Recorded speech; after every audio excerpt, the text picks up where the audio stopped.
Welcome to my class. So बच्चों, आज हम पढ़ेंगे बायोलॉजिकल क्लासिफिकेशन, एक हमारा नया चैप्टर। ठीक है। सो क्या होता है बायोलॉजिकल क्लासिफिकेशन, तो उसके बारे में समझेंगे, जानेंगे और खूब सारा पढ़ेंगे। तो भैया स्टार्ट करो। देखो भाई, बायोलॉजिकल का एग्जैक्टली मीनिंग क्या है।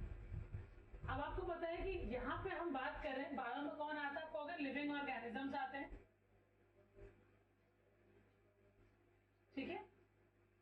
तो कितने तरह के लिविंग ऑर्गेनिज्म की स्टडी हमें इस चैप्टर में करनी है। हमें पढ़नी है बच्चों बैक्टीरिया। ठीक है। देन हमें पढ़ना है प्रोटिस्टा, फंगाई, ठीक है, वायरस, वायरॉड, प्रायन और लैकेंस के बारे में फुल डिटेलिंग। तो इतना हमें इस चैप्टर में कवर अप करना है, इसके बारे में समझना है, जानना है, एनिमल्स को देखना है। तो चलो भाई, तो इन्हीं का हमें क्या पढ़ना है, क्लासिफिकेशन। मतलब हमें इन सारे के सारे ऑर्गेनिज्म की पढ़नी है, फुल ब्रीफिंग इस चैप्टर में। ठीक। तो सबसे पहले आपको जो चीज ध्यान से पढ़नी वो क्या है, कितनी स्पीशीज को संसार में जितनी भी स्पीशीज हैं, ठीक है, जिनका हमने क्या क्या पढ़ रखा है, आइडेंटिफिकेशन, ठीक है, नोमेनक्लेचर एंड क्लासिफिकेशन, जिसको हम लोग क्या बोलते हैं, टैक्सोनॉमी। ठीक है। सो नंबर ऑफ स्पीशीज जिसके बारे में हमें पता है, ठीक, वो कौन सी स्पीशीज है, इनकी रेंज क्या है, 1.7 टू 1.8 मिलियन। इतनी स्पीशीज को हमने क्या किया हुआ है बच्चों, इनके बारे में हमने पता लगा लिया। संसार में है तो बहुत सारी स्पीशीज, बट एनसीईआरटी में हमें इतना गिवन है और हमें इतने के बारे में पढ़ना है। ठीक है। दूसरा, अब आपको पढ़ना आगे, दिस रिवर्स टू बायोडाइवर्सिटी और the number and type of organism present on the. Biodiversity क्या होती है, अर्थ में जितनी भी स्पीशीज प्रेजेंट है और जिनके बारे में हमें नॉलेज है, ठीक है, उसको हम लोग क्या बोलेंगे, biodiversity. Large number of species present in particular area is called biodiversity. ठीक है, क्लियर है। तो बायोडाइवर्सिटी का मतलब क्या है, याद रखिएगा, number and type of organism जो कहां प्रेजेंट है, हमारी अर्थ पे प्रेजेंट है। ठीक है। Next, it is nearly impossible to study about all the living organism। ठीक है। तो देखो भाई, अपने स्टडी को इजी करने के लिए, क्योंकि हमें जितने भी लिविंग ऑर्गेनिज्म अर्थ पे मिलते जा रहे हैं, आप सभी को एक साथ याद रखना हमारे लिए क्या है, इम्पॉसिबल है। सो हमने कौन सा प्रोसेस स्टार्ट किया चीजों को समझने के लिए, आप कहोगे क्लासिफिकेशन, जिससे हमारे बहुत सारी चीजें क्या हो गई, आसान हो गई स्टडी करने में। ठीक है। सो जब लिविंग ऑर्गेनिजम्स को हमने क्या किया, क्लासिफाई किया, किस बेसिस पे, उनके फिजिकल और उनके बायोलॉजिकल कैरेक्टरिस्टिक्स के बेसिस पे हमने क्या किया, लिविंग ऑर्गेनिज्म को क्लासिफाई किया। और बच्चों उसको हमने क्या दे दिया, टॉपिक का नाम बायोलॉजिकल क्लासिफिकेशन। क्लियर। जितने भी लिविंग स्पीशीज हैं हमारी अर्थ पे, जब हम उनको उनकी स्टडी करेंगे on the basis of physical and biological characteristics, तो हम किस में कैटेगराइज करेंगे उनको, बायोलॉजिकल क्लासिफिकेशन में। ठीक है।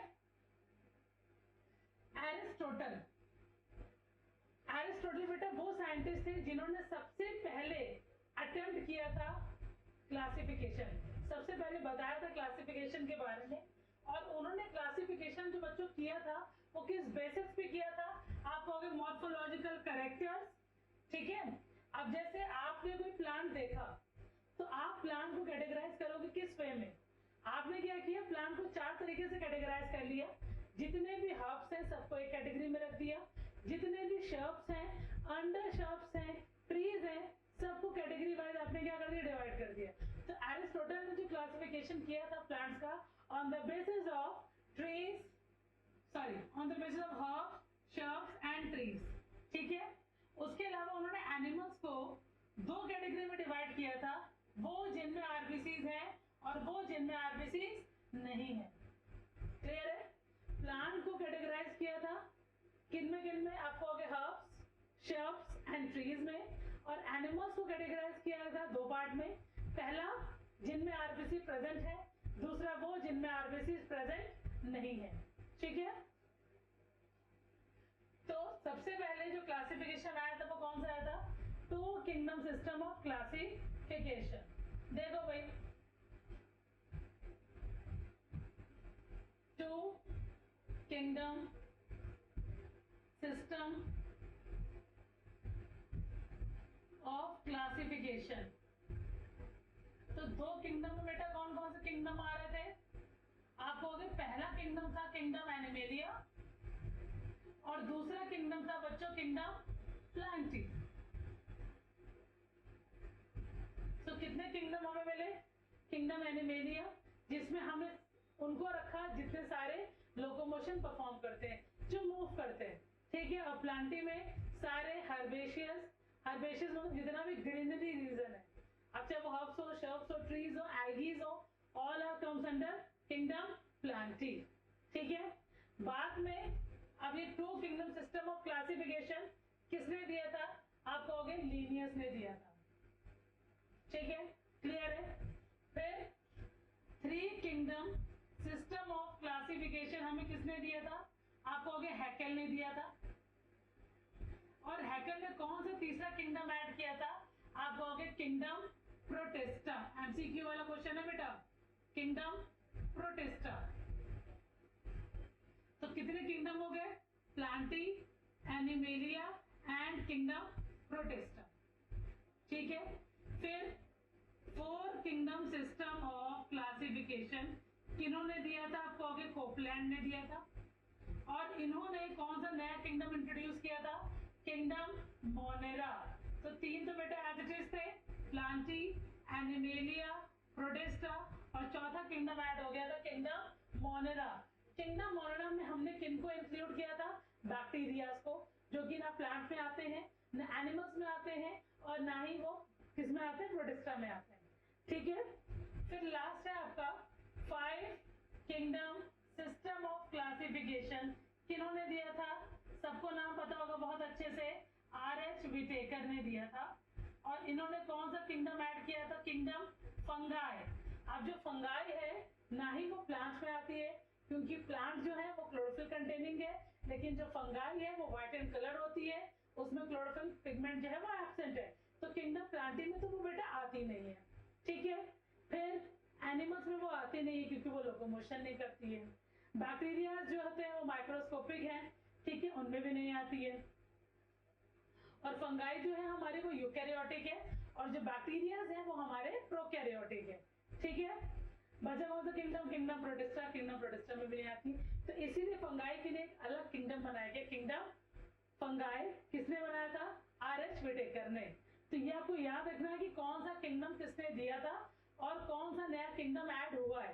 तो थ्री किंगडम में हैकेल ने दिया था, कौन सा किंगडम इंट्रोड्यूस किया था? Kingdom protista. Four kingdom system में कोपलैंड ने कौन सा किंगडम इंट्रोड्यूस किया था?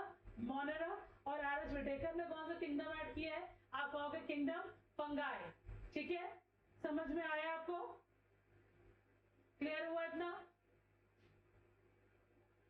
तो यहां तक आपको पूरा टॉपिक क्लियर है। अब आगे देखो फटाफट। तो ये सारे इंपॉर्टेंट पॉइंट्स हैं जो आपको एमसीक्यू में मिलेगा भैया, पढ़ के जाना बेटा, बहुत इंपॉर्टेंट है। ठीक है, अब आ जाओ आगे। तो टू किंगडम मैंने आपको बताया किसने दिया था? लीनियस ने दिया था 1758 में। और कौन कौन आता है इसमें? Kingdom Plantae, kingdom animalia. Plantae में सारे प्लांट्स आते हैं और एनिमेलिया में सारे एनिमल्स आते हैं जो लोकोमोशन परफॉर्म करते हैं। ठीक है, क्लियर है? और ये किंगडम जो है वो कब तक यूज किया गया? 1969 से पहले तक ये किंगडम यूज किया गया। ठीक है, then classification of organism into plant and animal was easily done, was easy to understand, but a large number of organisms did not fall into either category. देखो उस समय तक तो ये किंगडम वर्क किया, बट एक समय के बाद जब प्रोटिस्टा आए, ठीक है, मोनेरन्स आए, फिर फंगाई आए, तो ये किंगडम जो थे two kingdom system of classification, ये लंबे समय तक वर्किंग में नहीं आया। ठीक है, अब टू किंगडम क्लासिफिकेशन में bacteria, blue green algae, fungi, moss एस्पर्म्स, जिम्नोस्पर्म एंड एंजियोस्पर्म, सबको किसमें रखा गया था? किंगडम प्लांटी में। समझ में आ रहा है? अगर आपसे क्वेश्चन पूछा जाए किंगडम क्लासिफिकेशन में जो ब्लू ग्रीन एल्गी थी या जो फंगाई थे या जो मॉसेस थे वो हमने किस में रखे हुए थे, किसमें पुट किए थे, तो आप कहोगे किंगडम प्लांटी में रखा गया था। ठीक है, अब जो character the character that unified the kingdom Plantae, ऐसे ऑर्गेनिज्म जिनमें सेल वॉल है वो उन सभी को किस में रखा गया, किंगडम प्लांटी में। ऐसे ऑर्गेनिज्म जिनमें क्या है बच्चों, सेल वॉल है। ठीक है, जैसे प्लांट सेल में तो सेल वॉल होती है बट किससे मिलकर बनी होती है, सेल्यूलोज से। ठीक है, प्लांट सेल में जो सेल वॉल है वो किससे मिलकर बनी होती है, आप कहोगे सेल्यूलोज। ठीक है, फंगाई की जो सेल वॉल है वो किससे मिलकर बनी होती है, सेल्यूलोज होता है, उसमें होता है काइटिन। तो इन्होंने कहा था कि जितने भी ऑर्गेनिजम्स के सराउंडिंग पे सेल वॉल है उन सबको हम कैटेगराइज करेंगे किंगडम प्लांटी के अंदर। ठीक है, on the basis of fungi and green plant, जो मैंने पॉइंट बताया वही पॉइंट है, दोनों के सेल वॉल का जो कॉम्पोजिशन है वो बिल्कुल क्या है, डिफरेंट है। अब जो सेलुलोज है वो अलग है, काइटिन है वो अलग है। ठीक है, नेक्स्ट पॉइंट देखिए, अब आगे आता है आपका 5 किंगडम क्लासिफिकेशन। तो देखें इसको भी फटाफट।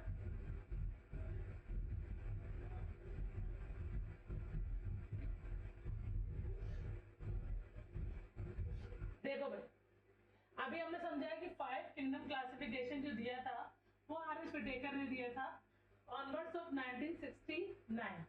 ठीक है, अब ये जो क्लासिफिकेशन है वो कैसा क्लासिफिकेशन होगा, फाइलोजेनेटिक। फाइलोजेनेटिक हमने ऑलरेडी पढ़ा हुआ है बच्चों। फाइलोजेनेटिक क्या होता है, फाइलोजेनेटिक का मतलब होता है एक ऐसा क्लासिफिकेशन जिसमें हमने दो चीजों को कंसीडर किया हुआ है। कौन कौन सी दो चीजें वो, पहला है बेटा इवोल्यूशन और दूसरा है बच्चों जेनेटिक, मतलब डीएनए लेवल। ठीक है, तो इवोल्यूशन प्लस डीएनए जब दोनों कंसीडर करोगे तो जो क्लासिफिकेशन होगा उसको हम लोग क्या बोलेंगे, फाइलोजेनेटिक क्लासिफिकेशन। किसने दिया था, आर.एस. विटेकर ने दिया था 1969 में। ठीक है, अब इस किंगडम में 5 किंगडम आते हैं। किंगडम मोनेरा बच्चों अभी मैंने आपको पढ़ाया, किंगडम मोनेरा किसने दिया था, कोपलैंड ने। किंगडम प्रोटिस्टा किसने दिया था, हैकेल ने। फंगाई किसने दिया था, विटेकर ने। प्लांटियर एनिमेलिया किसने दिया था, लिनियस ने। ठीक है, क्लियर है। अब देखो भाई, तो क्या क्राइटेरिया है 5 किंगडम क्लासिफिकेशन का।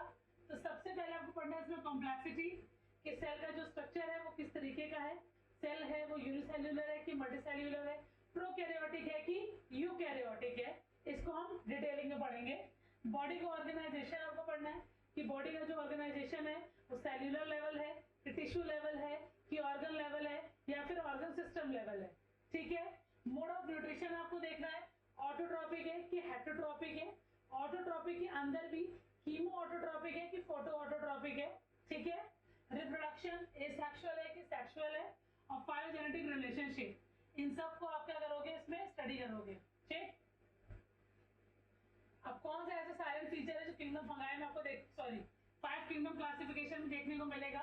सबसे पहले फंगाई को सेपरेट रखा गया है किंगडम फंगाई के अंदर, बट इंपॉर्टेंट चीज क्या है, देखो भाई किंगडम प्रोटिस्टा जो है, ठीक है, उसमें किसको रखा गया, क्लैमाइडोमोनास, क्लोरेला। ये दोनों क्या है, एल्गीज है। क्लैमाइडोमोनास भी एल्गी है, क्लोरेला भी ग्रीन एल्गी है, बट इनकी जो प्रॉपर्टी है, ठीक है, यूनिसेल्युलर यूकैरियोटिक, ये प्रॉपर्टी किसमें देखने को मिलेगी, किंगडम प्रोटिस्टा में। इसलिए इनको किसमें पुट कर दिया गया है, किंगडम प्रोटिस्टा में। हालांकि है क्या, ये किंगडम प्लांटी में आना चाहिए क्योंकि एल्गीज है। ठीक है, बट इनकी जो कैरेक्टरिस्टिक्स है वो किससे मैच करती है, किंगडम प्रोटिस्टा से। ठीक है, दूसरा अमीबा एंड पैरामीशियम, पहले इनको रखा गया था एनिमल किंगडम में। क्यों, क्योंकि इनमें इन दोनों में सेल वॉल नहीं होती है। ठीक है,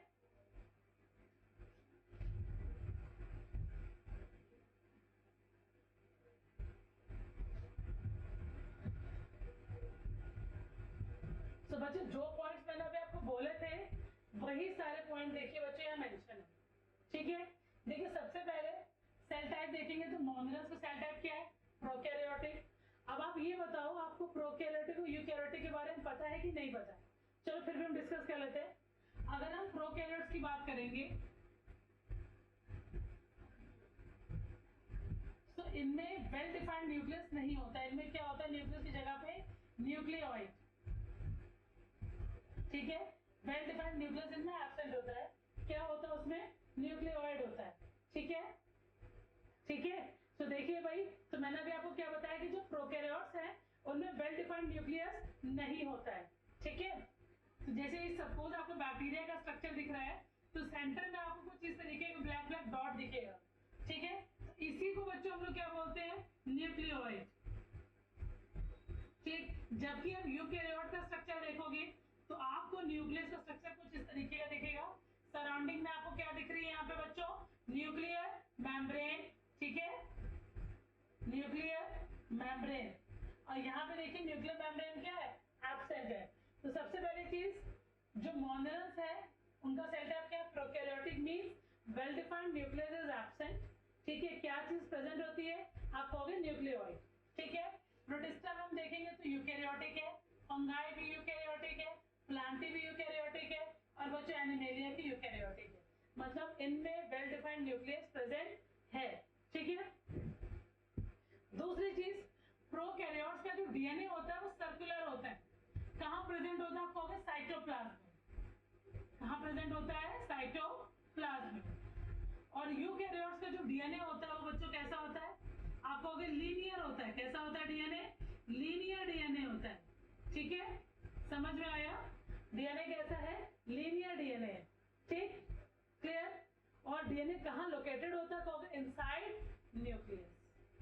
डिफरेंस समझ में आ रहा है आपको दोनों में, प्रोकैरियोट्स में क्या है, न्यूक्लियस कहां प्रेजेंट है, साइटोप्लाज्म में। न्यूक्लियस कैसा है, कहोगे सर्कुलर है। यूकैरियोट्स में अगर हम न्यूक्लियस को देखेंगे तो न्यूक्लियस कैसा है, लीनियर है शेप में, और कहां लोकेटेड है, कहोगे इनसाइड न्यूक्लियस, ठीक है।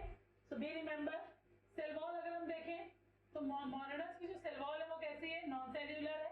किससे मिलकर बनी है, पॉलीसेकेराइड प्लस अमीनो एसिड, ठीक है। और इसी को हम लोग क्या बोलते हैं, पेप्टिडो ग्लाइकन, ठीक है। प्रोटिस्टा में सेल वॉल कुछ में है कुछ में नहीं है। फंगाई में सेलुलोज नहीं है, सेलुलोज की जगह पे क्या है बच्चों, आप कहोगे काइटिन की सेल वॉल है। प्लांटी में सेलुलोज प्रेजेंट है, और एनिमेलिया में सेल वॉल एब्सेंट होती है, ठीक है। न्यूक्लियर मेम्ब्रेन देखिए एब्सेंट है, प्रेजेंट है, प्रेजेंट है, प्रेजेंट है, प्रेजेंट है। क्यों प्रेजेंट है, क्योंकि जो सेल है हमारी वो कैसी है, यूकैरियोटिक। बॉडी ऑर्गेनाइजेशन देखिए, सेल्यूलर सेल्यूलर, यहाँ पे क्या है, मल्टी सेल्यूलर, यहाँ पे टिश्यू और ऑर्गन सिस्टम प्रेजेंट होगा। यहाँ पे टिश्यू भी है, कुछ स्पीशीज में ऑर्गन है, कुछ में ऑर्गन सिस्टम भी प्रेजेंट है, ठीक है। मोड ऑफ न्यूट्रिशन की अगर हम बात करें तो मोड ऑफ न्यूट्रिशन कैसा है इनका, आप कहोगे मोनोरल्स जो है ऑटोट्रॉपिक है, बट ऑटोट्रॉपिक के अंदर भी क्या है, कहोगे या तो कीमो सिंथेटिक है और फोटोसिंथेटिक है। मतलब केमिकल की प्रेजेंस में अपने फूड का फॉर्मेशन खुद से करना, उसको हम लोग क्या बोलते हैं बच्चों, कीमोसिंथेटिक, ठीक है। सनलाइट की प्रेजेंस में अपने फूड का फॉर्मेशन खुद से करना, उसको हम लोग क्या बोलते हैं, फोटोसिंथेटिक, ठीक है। कुछ इसमें हेटेरोट्रॉप्स है जो अपने फूड के लिए दूसरों पर डिपेंड है। तो हेटेरोट्रॉप में कौन है, सैप्रोफाइट्स है। सैप्रोफाइट्स क्या होते हैं, जो डेड और डिकेइंग से फूड ऑब्टेन करते हैं, डेड और डिकेइंग से फूड ऑब्टेन करते हैं, ठीक है। पैरासाइट जो होता है वो होस्ट की बॉडी से फूड ऑब्टेन करता है, ठीक है। प्रोटिस्टा देखें तो यही बच्चों ऑटोट्रॉपिक है, ऑटोट्रॉपिक ही, और कुछ स्पीशीज क्या है इनकी, हेटेरोट्रॉपिक है। अब ये जो ऑटोट्रॉपिक है वो फोटोसिंथेटिक है, मतलब सन की प्रेजेंस में अपना फूड का फॉर्मेशन खुद से करेंगे, ठीक है। फंगाई की अगर हम बात करें तो ये स्पीशीज जो है वो हेटेरोट्रॉपिक है। हेटेरोट्रॉपिक के अंदर क्या है, ठीक है। तो देखिए आगे हेटेरोट्रॉप से ना बता दिया, ऐसे ऑर्गेनिज्म जो अपने फूड के लिए दूसरे ऑर्गेनिज्म पे क्या है, डिपेंडेंट है, उनको हम बोलते हैं हेटेरोट्रॉप, ठीक है। ऑटोट्रॉपिक में भी कैसे, तो फोटोसिंथेटिक है, मतलब सन की प्रेजेंस में अपने फूड का फॉर्मेशन खुद से करेंगे, ठीक है। अगला फंगाई जो है वो हेटेरोट्रॉपिक है। हेटेरोट्रॉप्स में भी क्या है, कहोगे सैप्रोफिटिक है, पैरासिटिक है। It means dead and decaying material से फूड ऑब्टेन करेंगे तो सैप्रोफाइट हो गए, होस्ट की बॉडी से फूड ऑब्टेन करेंगे तो पैरासिट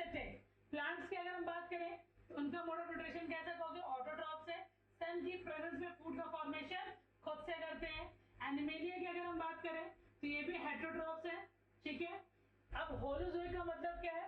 होलोजोइक का मतलब ये है कि अगर एक, जैसे सपोज हमारा जो फूड प्रोसेस है, हम इनटेक करते हैं, ingestion, then digestion, then absorption, then assimilation and after that egestion take place, ठीक है। तो जब सारे स्टेप होते हैं उसको हम लोग क्या बोलेंगे? होलोजोइक न्यूट्रिशन, जो एनिमल्स का होता है, ठीक है। और कुछ ऐसे भी एनिमल्स हैं जो डेड और डिगिंग मटेरियल से भी फूड ऑब्टेन करते हैं, तो वो हो गए आपके सैप्रोफाइट्स, ठीक है। मेरे हिसाब से आपको कोई डाउट नहीं होना चाहिए, फिर भी अगर डाउट हो तो कमेंट सेक्शन पे प्लीज मेंशन कर दीजिएगा, ठीक है। अब आगे देखिए, 6 किंगडम क्लासिफिकेशन। देखो भाई, अभी आपने पढ़ा था किंगडम मोनिरा, ठीक है। अब किंगडम मोनिरा को जब हम दो पार्ट्स में डिवाइड कर देंगे, बैक्टीरिया को दो तरीकों से कैटेगराइज किया गया है। एक है बच्चों आर्की बैक्टीरिया, ठीक है, और एक है बेटा यू बैक्टीरिया, ठीक है।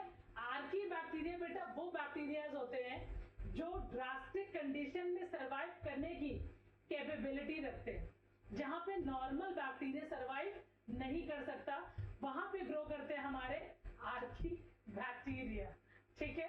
सो आर्की बैक्टीरिया 3 तरीके से होते हैं।